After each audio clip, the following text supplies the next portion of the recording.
Okay, so in this video, I'm going to show you how to make a coffee bag template like the one you can see here based on 5senses coffee bags. So load up InDesign, it should be down here. Click on it, wait for it to load. Once it's loaded, you go up here, File, New, Document. A4 is what you want, and then click Create. Great.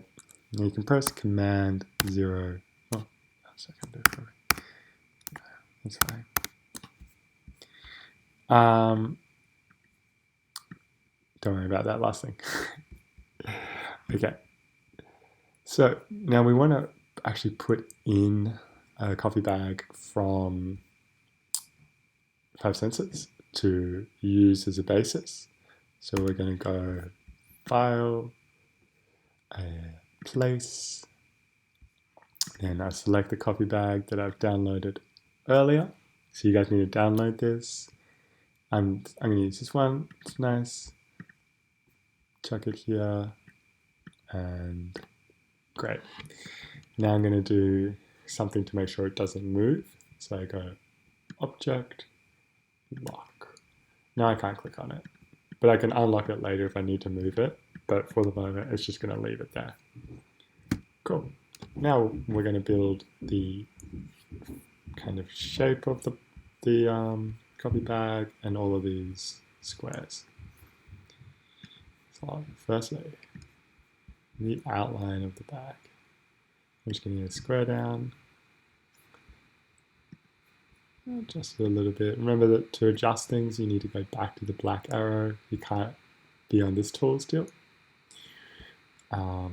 Every time you want to move something, unfortunately, you've got to go back to that arrow.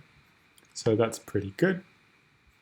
Let me give it an outline, just so I can see the outline of it.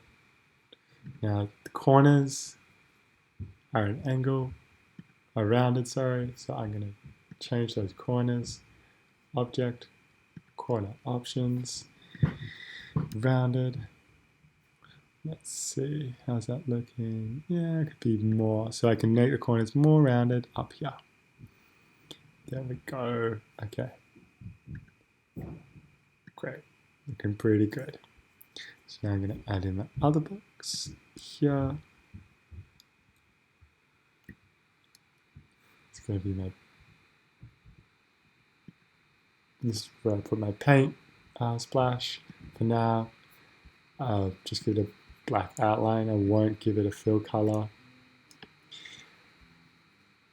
Just for people who don't know, this is the box that gives it the outline. See how it's an outline? This is the box that gives it the fill color. So I could make it blue, but I don't want it to be blue because then I can't see all this, which I still have to do. Great. Now I go back to here. I'm going to make another box, which is going to be this white box. And give that an outline as well. I'm just doing this so I know where everything is. And then I'll change things later. I'm going to zoom in by pressing Command plus. This is the type tool because I'm now going to start to add some of these words.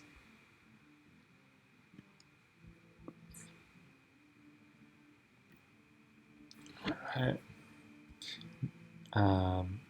Okay.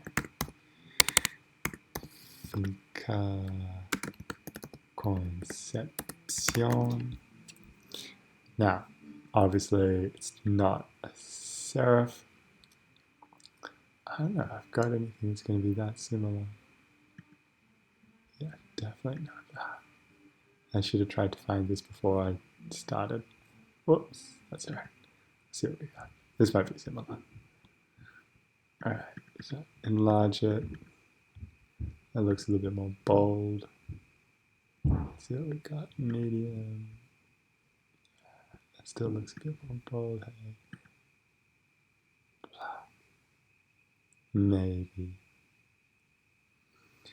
All right. To change the size, you click up here. To change the typeface, you click over here. And I think Avenir is going to be a pretty close match for us. We could as well. So you can see that my word's not as long as theirs. It might be a different typeface, but I could also stretch out my word a little bit and kind of match up a little bit better. Let's do that up here, which increases the space between all the letters, otherwise known as tracking. All right, I'm pretty happy with that.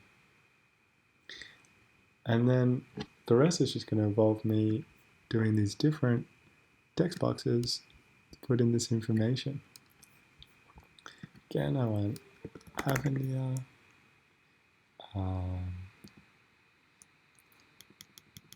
Avenir light, because its origin is really light.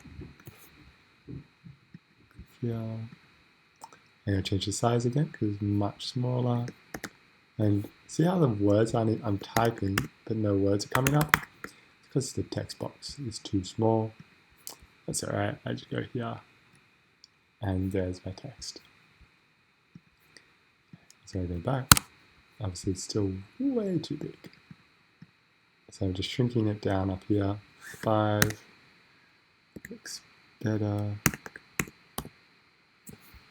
Origin. Dot. And this is Guatemala.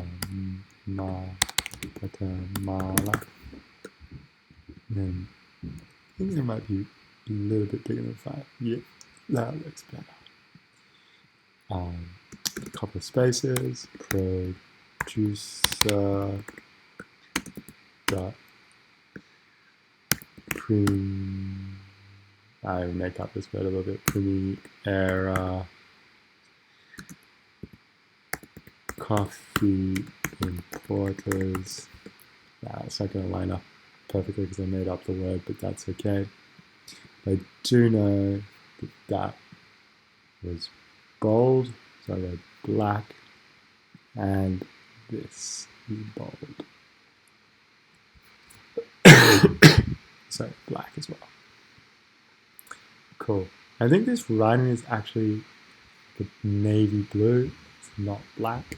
So I'm going to change it to this. Likewise with this. And it's kind of a different blue. That's alright. So I can go here, click this, and I'm going to drag it around a bit. So this up the top shows me what the blue is. I'm kind of going for that. It's kind of a bit more of a grey blue. That. Yeah, I feel like that's good. Great, I like that. Now, to make sure I've got that color in my lists, I go new swatch down there. Now I want that to be the same color. It will be here on my list of colors. Looking good. And then you can continue to write this in. For this information, you might have to actually look at a real bag and see what it says there. I'll leave that to you to do. But I will show you how to do this line.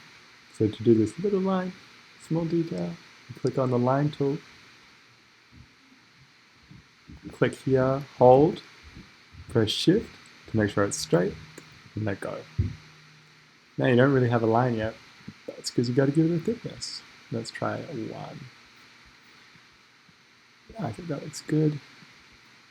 In a second, we'll delete the bag underneath and we'll get a better sense of how this actually looks.